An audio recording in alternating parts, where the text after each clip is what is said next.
All right. Well, welcome to the show today.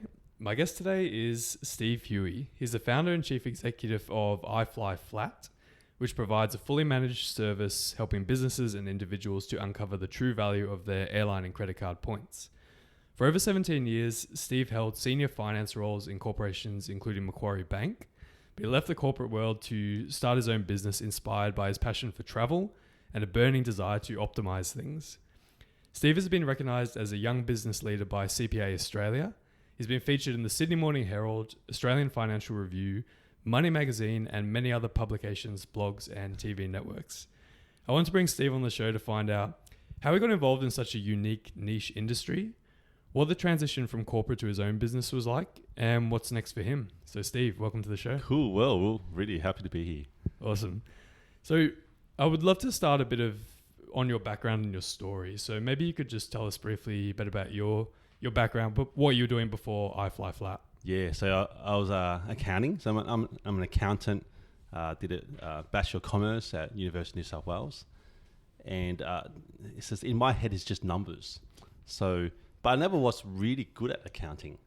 So accounting is great for logics, but I didn't really like the accounting standards and stuff like that. So when I was doing accounting, I never felt I was in my element. And really, I guess to backstep, what I love most in the world is a bargain.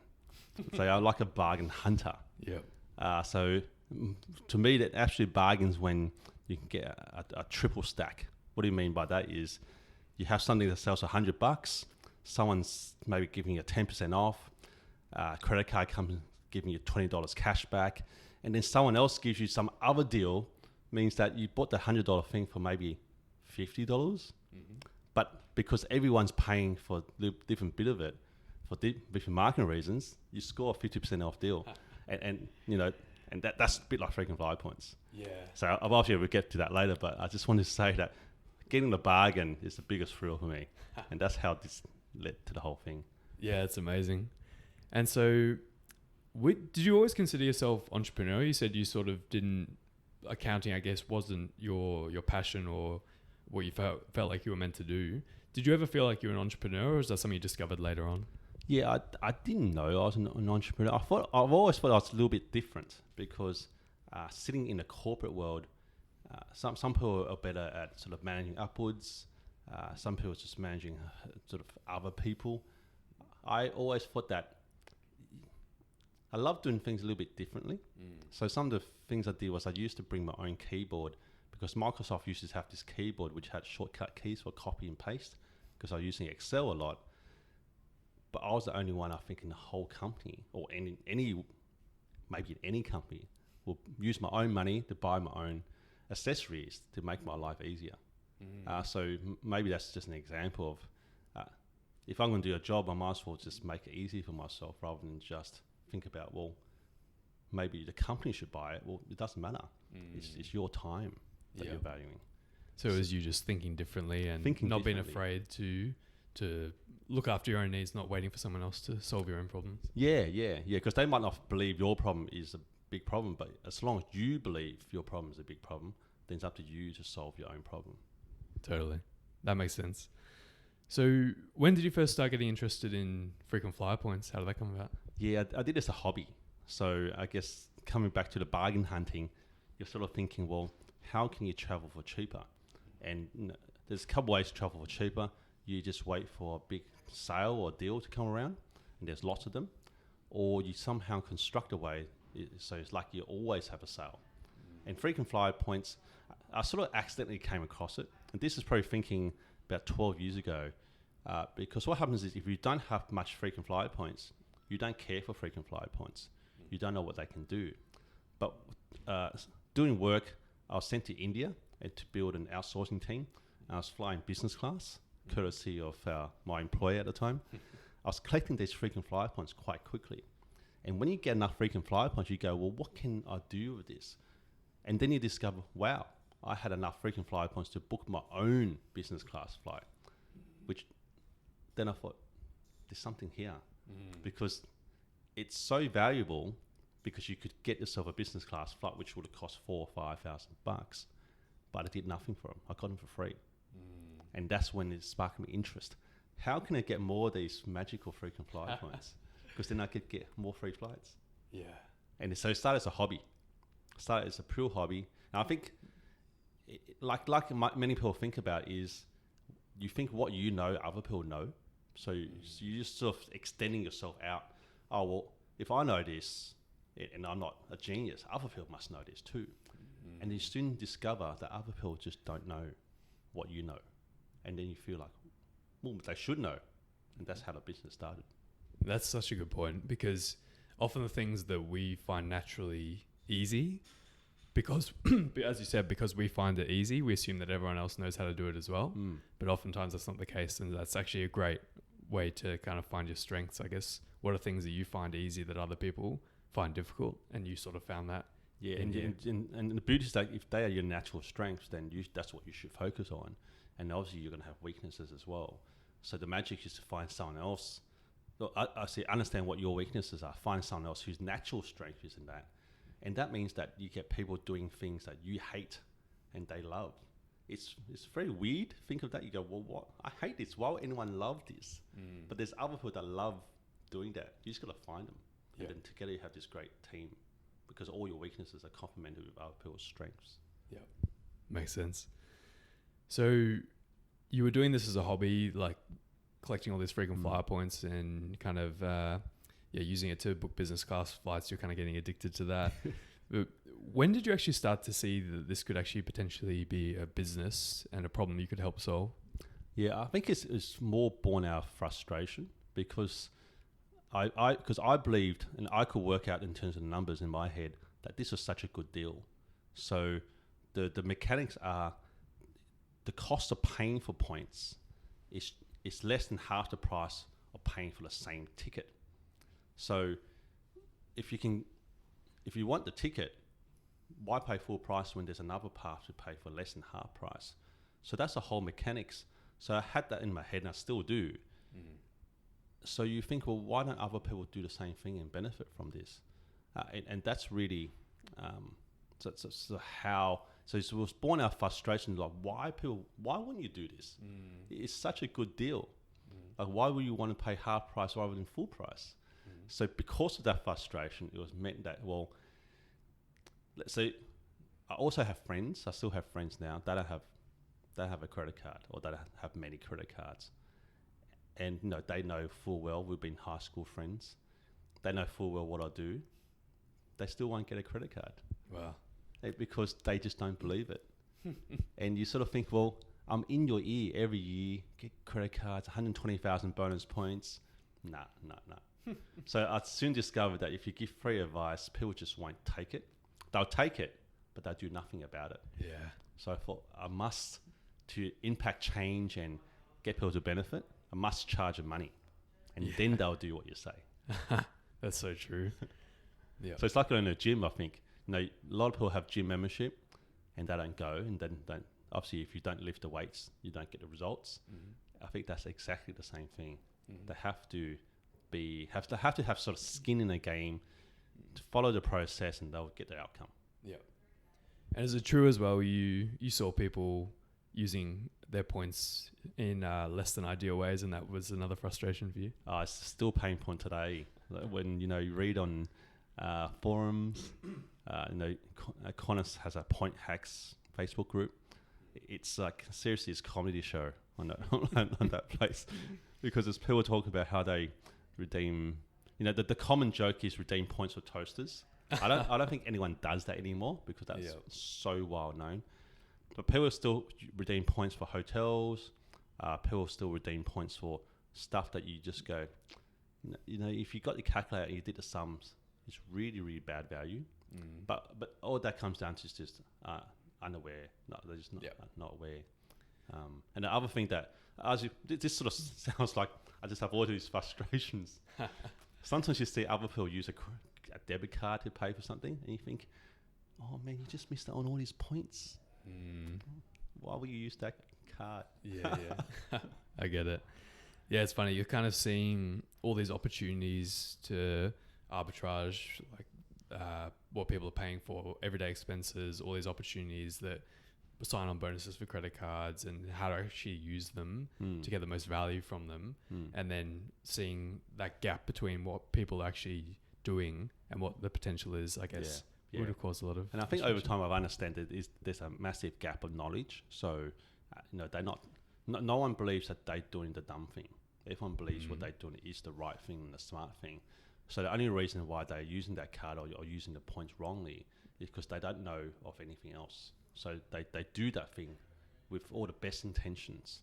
And I think that's what I've learned. It's not because... so sometimes you think like it's a bit like the Matrix, like Neo, you can see all the numbers rolling down the walls. I'm seeing all these points. Like, what are you doing? These are such amazing assets that you're wasting. Absolutely. Makes a lot of sense. So maybe you could tell us just briefly what exactly is iFLYflat. So we sort of know the origin story, but what is it? How do you help customers? What's your unique selling point? Yeah. The unique selling point is that we actually help business owners to pay business expenses on their credit card.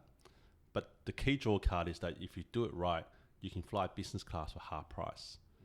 And it's not really the half price portion, it's really the fact that we want business owners who work hard to never fly economy again.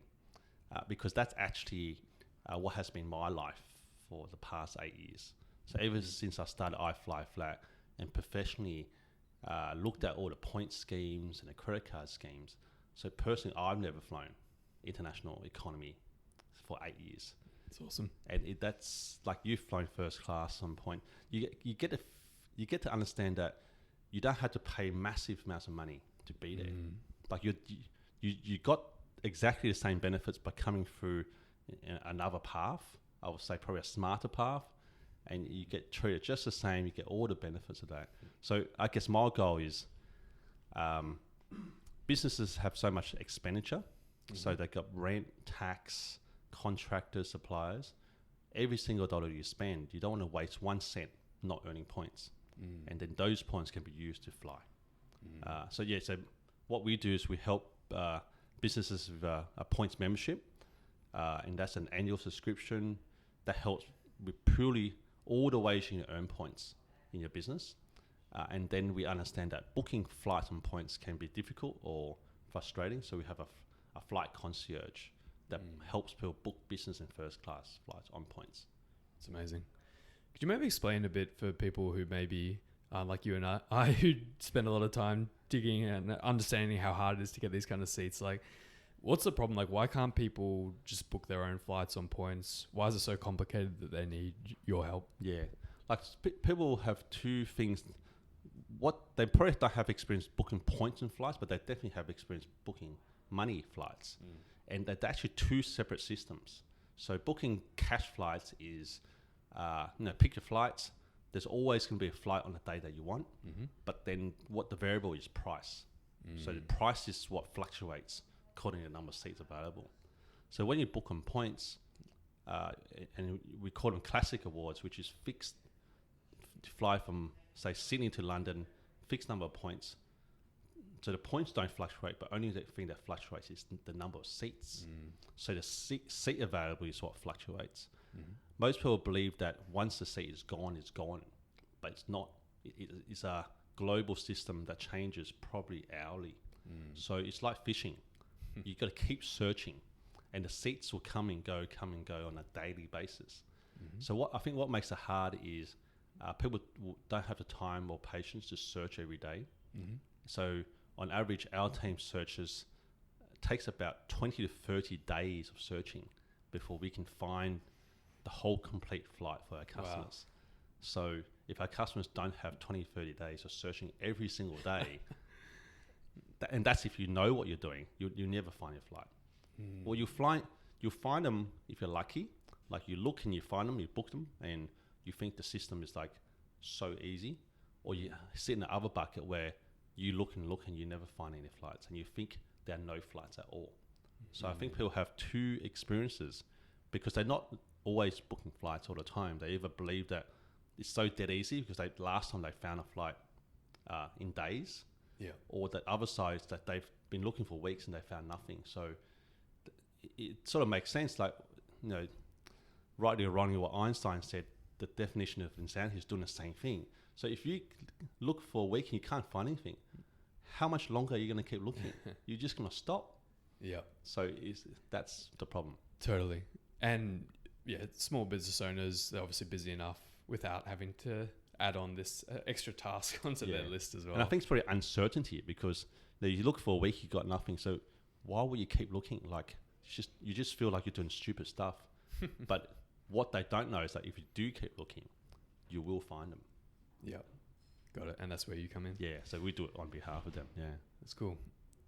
And we'll maybe dive a bit into your business setup as well. You mentioned you've kind of got the concierge and the membership model. So how does that work essentially? So if I'm a small business owner and I sort of understand there's potentially value in these points I'm collecting, or I might not even be collecting them, but I see that there could be a benefit to doing that. I want to start flying business class or first class. So yeah, how does that work exactly? So you've got your membership and your concierge. Maybe if you could just go through that in a bit more detail. Yeah, so the membership is purely about advice. So what we know that is nearly everyone has the wrong credit card, or they're using the credit card wrongly. So there's two parts of it. So every dollar you spend, you could earn points, but different credit cards earn different points. So some earn half a point per dollar, some earn 1 point, some earn one and a quarter. So obviously, in order to earn more points, you want to get a credit card that earns you the most points. So that's one part. Another part is people don't spend as much money on their credit card as they could, because they're scared of fees. So obviously, as a business owner, you don't want to be increasing your costs. So if a supplier says, if you pay me EFT, I'll charge you 0. If you pay my credit card, I'll charge you 1%, 2%. And most businesses are going, well, why will I pay 1 or 2% for? So you won't pay with credit cards. Because what they don't know is the points are worth 3 to 4% in value. But because you don't know they're worth 3 or 4%, you're not going to pay 1 or 2%. So I think those two things stop most business owners from earning lots of points. And many actually don't even know they can earn points for free. So things like Google, Facebook, Instagram spending, you can pay via American Express and have no surcharge. So we had companies here that will either use a credit card for them, but they use a really crappy credit card, earning less than half a point, when they can easily put an Amex on it and 1 point, so earn double the points for no additional cost. So it's understanding that a business they're all different, but there's a cost structure to it. Yeah. So that's what we help them work out. Is the cost benefit right for you? So that's the advice side. And the flight booking side, anyone who's got points that they can't use. We know that everyone can book their own flights themselves, but when they find that they tried and they failed, that's when we can help. Yeah. No, that's cool. And I totally get it. It's all these things people could do on their own, but how much time and effort do they want to put in? And not only to actually executing on it, but also discovering what are the best methods, what cards should I get, all that kind of stuff. And you're the expert in that, so it makes sense. Yeah, because it otherwise it's a waste, because you can't go retrospective. So the money you spent not paying on cards, you can't get those points back. So the key thing is it's like financial planning. You have to sort of think about, actually one thing I forgot to cover in terms, you have to work out what is the right type of points for you. So a lot of people are earning Qantas points because they're a national carrier, which is great. But where they want to go might not be suited for Qantas points. So what you're happening to do is you're earning Qantas points, but you're trying to use them for something that's not suited for. So therefore, you never be able to use them. Yeah. So that once again reinforces the fact that points is useless. Well, because you're earning the wrong points for what you want to do. Yeah. So that's a bit like financial planning, working backwards. Yeah. Yeah. Makes total sense. So I'd love to talk a little bit about some of the challenges you face building out the business. And it's funny because, when you were working at like Macquarie Bank and all these other big corporates, you were more of an accountant, kind of like behind the scenes kind of person. Now you're running your own business. You're the salesperson. You're the kind of public figure getting interviewed, all this kind of stuff. So was that a challenge for you, that transition, going from accountant to what you're doing now? I think the massive challenge is going from accountant, which is quite introverted. So like you said, an internal role, never about selling, it's just about delivering. So when I started my business, it's more like, well, in my head, I figured out this is a good deal. The cost of paying for the points is cheaper than paying for a ticket. That all was quite brainless to me. So I would then tell you, and you still wouldn't get it. Be like, well, what's missing? So therefore, I learned that just providing facts, that's less than half the story. You have to tell them about what it's going to get for them. You sort of have to sort of sell them the dream somewhat. So, my friend keeps telling me you got to sell the sizzle, not the steak. I was too busy selling the steak, not the sizzle. So this is just a learning journey for me. And plus, in terms of sort of sales, I would say I'm still pretty bad at sales. So I'm terrible at follow-up. So I'm still stuck in that mindset a little bit where, look, we've spoken, I've told you how it works. It's obvious that it can work for you. Then if you want it, then you just give me a call when you're ready. Yeah. So I'm terrible at getting back to you, not getting back to you, but like chasing you, saying, well, you want to get started or not. Yeah. So I think your team's good at following up, though. When I was researching you, I requested some information. I've got a few follow-ups from your team, so they're doing a good job. Oh, cool. We're getting better. The opportunity is still there. And I think we're getting better because we understand the bigger impact it has. So the impact that when our customers can fly business class, what does it mean for their life? So now we're feeling that, well, it feel like it's a bit like our job. If we know that we can help you, but you don't want to help yourself, we sort of feel like, well, it's only because you're just missing that gap. We had to try to get you on board, because once you get on board, we basically change your travel life, and you'll be happy forever. But if we never chase you, then you won't be happy. So we feel like maybe we have an obligation to play now as well. Yeah. So I think that's probably the biggest challenge in terms of marketing, moving from a role which we never required any selling, was purely technical, delivering the right information to your managers, to now convincing people that you can help them and how they can help themselves. And how have you actually been able to learn that new skill set? Is there anything, like, have you learned from people in particular, or is it just something you've picked up as you've had to do it yourself, or any sort of thoughts there? I think just picked it up, and so I read a lot of sort of selling books, and I think it's more about the psychology behind it. Listen to podcasts, and sometimes you need a bit of a boost, so you listen to Gary Vee, and he just says, put out 10,000 pieces of content. You go, oh, I don't know how I'm going to do that. So you sort of learn, but I guess because you're running your own business, it's either do or die. So you don't try it, you go to the point that you're comfortable, maybe on an edge of comfort, a little bit into uncomfort. You sort of never know. And that's probably one of the reasons why I started personal training. Well, after a bit of sort of prompting from my wife, who swears by it, last year I started personal training, and I never used to go to the gym and all that stuff. And I can see that there's a difference in the abilities, in strength and weights you can lift. And that's like saying to yourself, well, just because you couldn't sell doesn't mean it's not a skill that you can't learn. Just because I couldn't lift 55 kilos before, it doesn't mean you can't do it. So I can see that journey very much alignment to all your other skills. Just because you can't do it today doesn't mean you can't learn it and play that game. Amazing. It's good lesson. And I'm really curious about how, because you get a lot of press. You've got you're always in some publication or getting interviewed or on TV, and I was really curious about how you sort of managed to do that, like with the business. Is it really a case of it's just a fascinating business, or how did you kind of get so much press? I think it really is that it is a fascinating business. So Australians, they love to travel. So some people work to travel. And, whenever there's a holiday, a public holiday, the conversation is, are you going somewhere? Over Christmas, people will be, most common, it's like, are you going away? So Australians, just number one is travel. So I think just that the business is fascinating. Frequent flyer points is fascinating for most people. So Qantas has 13 million members, Virgin has over 10.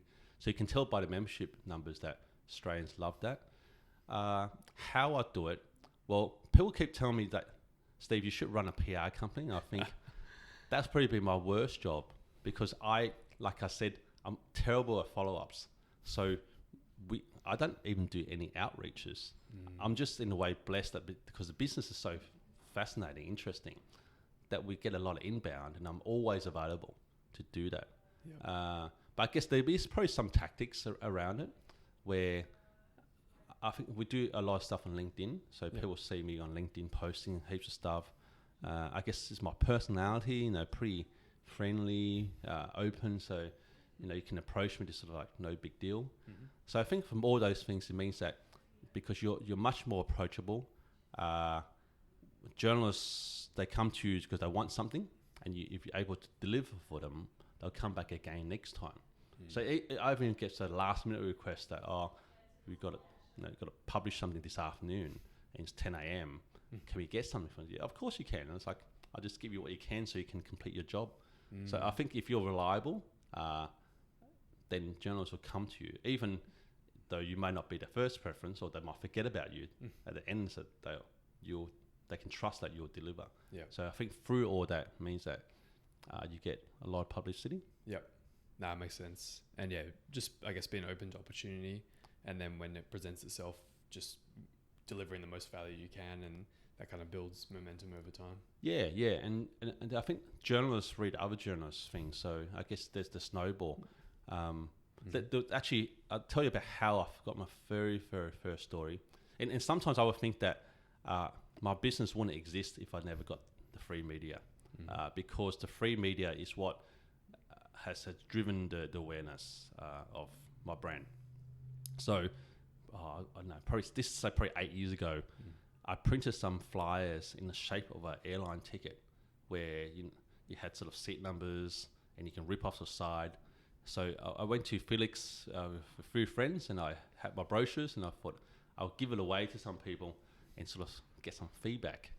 So there was a group of 6 girls having drinks. So I gave it to them and they thought, oh, well, this guy's probably trying to talk to us or something. And one of the wives was married to a guy who works at News Corp. And he was in innovation at the time. So I had a meeting with him, and then he bumped into a journalist in the lift and said, you should write about this business, iFLYflat. And that's where I got my first article on news.com. Wow. And then news.com led to Sky News led to magazines, and it's just a sort of snowboard from there. But that was the precise moment I got my first article in the paper. Sometimes, I guess luck is when preparation meets opportunity. I would say I probably wasn't even prepared at that stage. And then there's another way where there was an article in Sydney Morning Herald where the journalists interviewed a few of our customers, and there was like a raving review, and we got so many queries from that. At that time, we didn't even have an online sign-up form. Wow.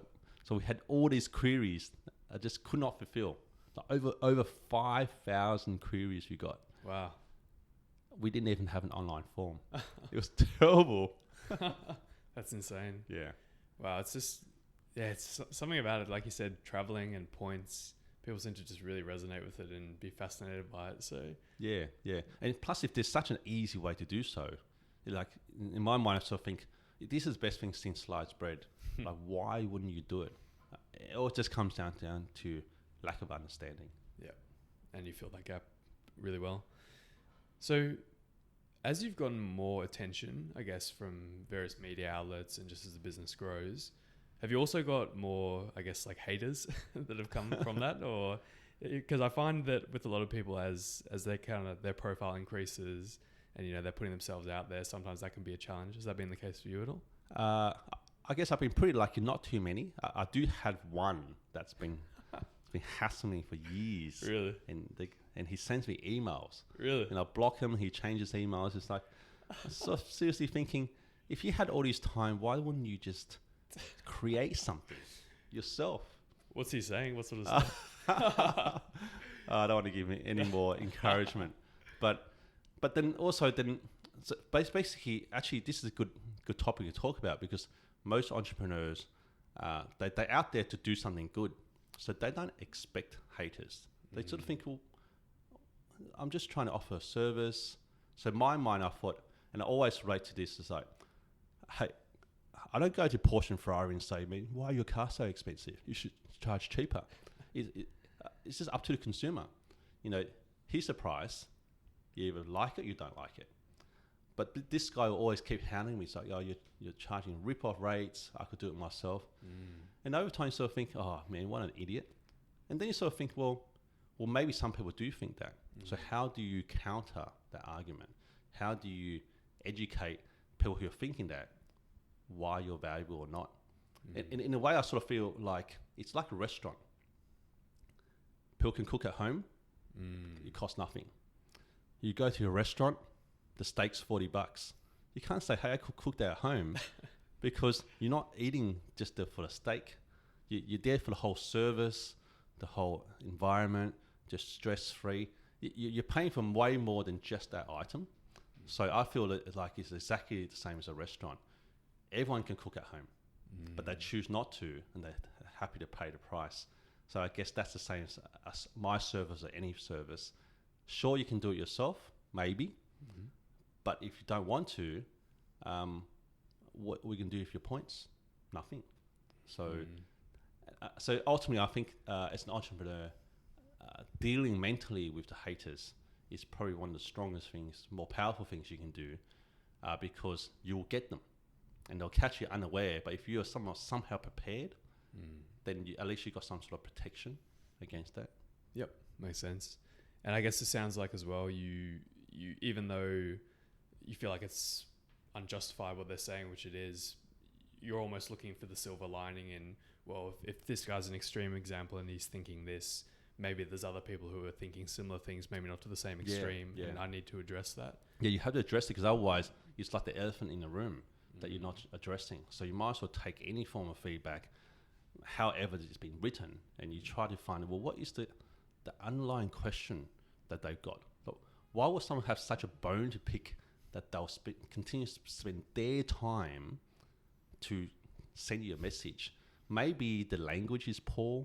Maybe it's like they're talking a different language, but there is something there. So you got to try to address that. You may never solve that person's problem, but maybe you can solve another 50 other people who are thinking the same, but in a different, similar. And if you can help them, then you've sort of achieved more impact. Yep, makes sense. So what's next for the business? How are you looking to grow it? Are you just going to continue, I guess, building the awareness of the brand and continue to find new partners to work with, or have you got any sort of big plans coming up for it? Yeah, well, big plans. Like, people always ask me, why don't you grow this overseas? And technically it can grow overseas. You know, the concept is sound overseas, but because I live in Australia, and I still think the Australian market is so untapped. So we are, in a way, we're such advantage because we're so far away that we lived in this paradise, in a way. But Australia is so far away from the economic centres around the world. So at least 20 hours to go to Europe, at least 8 hours to go to Asia, and probably about 20 hours to go to America, 14 at least. So for us to sort of work globally, we either got to spend a lot of time on the plane or pay a lot of money. So you either fly economy, you fly business class. So what I want to do is to help more Australians compete. And if we can reduce the price of travel while increasing the comfort, so the fact that if you can now fly business class for half price or less, I'm thinking that more Australians will go overseas, do business, meet with friends and all that stuff, and showcase that, like, how awesome are we here without being at a disadvantage. So I still think Australians have so much we can offer. So that's why I'm happy operating in Australia. And I'm a migrant, so I'm from Hong Kong. We moved here when I was 5, so I got sort of like so much admiration for what Australians have done for me. So I guess this is my sort of like, what can I do to help fellow Australian-based business owners sort of compete with the world? So we always think about that. Australia's still, I think, where we'll grow. In 2020 and beyond, I think partnerships and things like that where we can help communicate what we do to the wider audience. Because I believe there's still lots and lots of people who either have points they can't use and it's just gathering dust, and definitely heaps and heaps of businesses that are not earning the points they could be earning, so therefore not flying. So once we get more people understand what we do, we can put the pieces of the puzzle together and get them flying overseas more. I love it. It's a good mission, and it's helping a lot of people, as you said. People, if they can fly business or first, they're going to be more comfortable traveling more often and being able to be more global and travel to more interesting places and do bigger things. So it's this ripple effect of just by something seemingly simple, just helping people travel in comfort and style. It's having a lot bigger impact as well on everything. It's like an enabler. I don't know what they're going to do when they travel, but I can be sure that every person that even comes back from travel, they're thinking bigger. They're seeing new ideas. They're more fascinating to talk to. Maybe that's the very, very minimum. But even things like, when I sort of see, because when you travel, you see, other people have tram systems, other people have train systems, and you think back and go, I've seen this being done in Hong Kong already. Like, why are we doing it differently? Like, why do we have to reinvent the wheel? Just take the best the world has to offer and then adapt it and then get running. So I think if more people travel, then we'll see the best of the world be adopted very quickly in Australia. Yep. So that's my hope. I never see any sort of dumb stuff being done, hopefully. Or I guess my impression of dumb is other person's smart. So I must got to be humble around that. No, I love it. It makes total sense. So sort of coming up on the end of the interview here, Steve, it's been amazing to get your perspective, but a few quick questions just to tie us out. What's been your best flying experience? You've obviously flown a lot of different airlines, a lot of different cabins. What's been the best experience for you? Yeah, I think Singapore Airlines first class has always been the pinnacle. So what that means is they serve you caviar. So I don't eat caviar normally, but I only eat it on the plane. So the caviar comes for free. I'll eat it. It's one of those unique places where they serve you Dom Perignon and Krug. So most airlines only have one champagne. This one has two. So if you don't know which champagne you like, you can have both of them. And then you can then fully decide side by side whether you like Krug more or you like Dom more. And I think that's the ultimate expression of freedom. And luxury, In luxury, yeah. I think that's the best experience. But otherwise, I think business class and first class in any airline is going to be amazing. Yeah, it's an amazing experience. Up until recently, I had never flown even business class, but then I got the chance to, as you alluded to before, fly first class on Emirates, and it is really just another level, another experience. So it's something, it's hard to go back to economy once you've gone on the front end. Yeah. Well, a lot of people actually do say that sometimes they don't want to fly business or first because they know that they won't go back. That is true. Once you fly flat, you never want to go back. But then I also want to challenge them that you don't want to die not experiencing what could have been because you don't want to be there. Because once you've flown first in business, the magic is that you can set your mind to do stuff that would deliver you constantly first in business. So if you never experience that, you're completely missing out on what you could have. So I want to challenge people. It's like, if you can fly first business, you should. And then your mind and your business, you just set the goal such that you will never fly economy again. I love that. Yeah, it's first step is to see it and experience it. And then once you've done that, you'll find hopefully ways to continue to do that. Maybe by using your service. That's right. Or just adopting ideas. But I guess the number one thing is that if you tried it, if you don't want it, that's completely cool because that's by choice. But if you never tried it, then how do you know you don't want it? Yeah. Makes sense. So is there anything I haven't asked you, or just anything you want to really make sure that you pass on to the audience before we finish up? Yeah. I guess one thing is like we actually create this points flight calculator. And what that does is it solves the number one question we have is, how many points do I need? So, and I think that's I feel that's probably the biggest problem in the market is people don't know the price of something. So you might have 100,000 points, for example, but if you don't know what you can do with 100,000 points, then you're never going to be tempted to earn 200,000 points because you just don't even know what you're going to get. So the number one thing of knowing is the number of points or the price, because otherwise it's like going to David Jones and it's got no price. How do you know if you might like that shirt, but how do you know if you can afford it? Or how do you know if you want to pay the price for it? So therefore that means that no one ever buy anything. So I think number one is there. I just want people to understand how many points it costs to fly from A to B.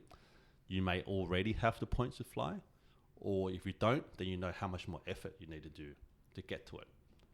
And without that, it's all completely meaningless. Yeah. So where can people find that calculator? Yeah, so just on the website, iFLYflat.com.au/app, and then there'll be a link there. And I think that's the best place to start for anyone.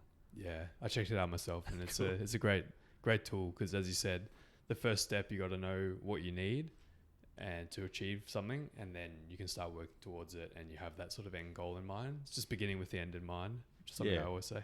Yeah, because a bit like, say, you might come across a deal where you can buy wine and get 10,000 points, and you might be looking for a case of wine anyway, but without knowing that 10,000 points is something that you want or you value, then you may never take up that deal. Yeah, I love that. So what's the best way for people to connect with you, Steve, if they want to check out your work or connect with you personally? What would you say is the best way? Yeah, best way, probably 3 ways is, number one is website. So iFLYflat.com.au. Also Instagram, which is at iFLYflat, so which is iFLY flat. And LinkedIn under Steve Hui. So unfortunately with LinkedIn, I've got 30,000 connections already. So that's the max. So I can't connect with you anymore, but you can follow me. I post a lot. I probably post about 5 times a day on LinkedIn, and probably like once a day on Instagram.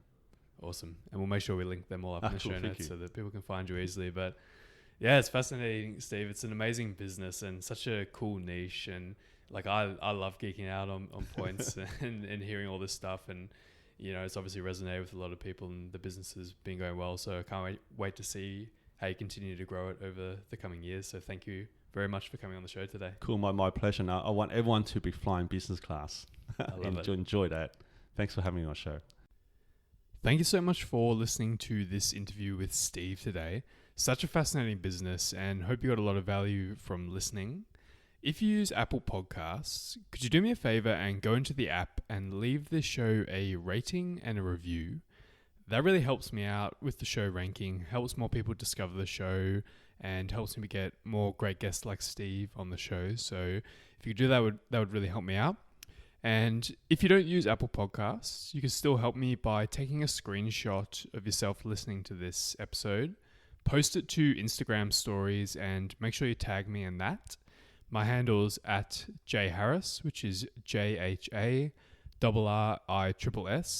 And if you do one of those 2 things, it would really help me out and mean the world. Have a great day.